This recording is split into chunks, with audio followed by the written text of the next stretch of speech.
ಮಹಾರಾಷ್ಟ್ರದ ಕೊಲ್ಲಾಪುರದಲ್ಲಿ ಶಿವಸೇನೆ ಕಾರ್ಯಕರ್ತರು ರಾಜ್ಯ ಸಾರಿಗೆ ಬಸ್ಗೆ ಮಸಿ ಬಳಿದ ಹಿನ್ನೆಲೆಯಲ್ಲಿ ರಾಜ್ಯದಿಂದ ಮಹಾರಾಷ್ಟ್ರಕ್ಕೆ ಬಸ್ ಸಂಚಾರ ಸ್ಥಗಿತಗೊಳಿಸಲಾಗಿದೆ.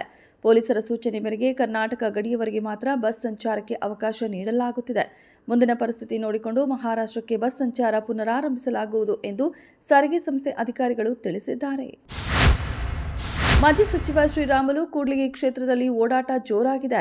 2028ರ ವಿಧಾನಸಭಾ ಚುನಾವಣೆಗೆ ಇಲ್ಲಿಂದಲೇ ಸ್ಪಂದಿಸುವೆ ಎಂದಿದ್ದಾರೆ.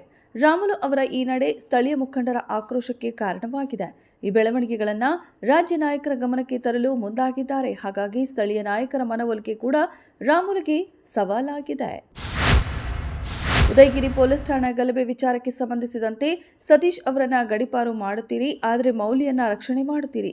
ಈ ಕ್ರಮವನ್ನ ನಾವು ಖಂಡಿಸುತ್ತೇವೆ ಎಂದು ಶ್ರೀರಾಮ ಸೇನೆ ಮುಖ್ಯಸ್ಥ ಪ್ರಮೋದ್ ಮುತಾಲಿಕ್ ಅಸಮಾಧಾನ ವ್ಯಕ್ತಪಡಿಸಿದ್ದಾರೆ. ಕಾಂಗ್ರೆಸ್ನವರು ಮುಸ್ಲಿಂ ರಕ್ಷಕರು, ಅವರು ಏನೇ ಮಾಡಿದ್ರೂ ತಡೆಯಲ್ಲ, ನೀವು ತಡೆಯದಿದ್ರೆ ನಾವು ಬೀದಿಯಲ್ಲಿ ನಿಲ್ಲಬೇಕಾಗತ್ತೆ ಎಂದು ಎಚ್ಚರಿಕೆ ನೀಡಿದರು.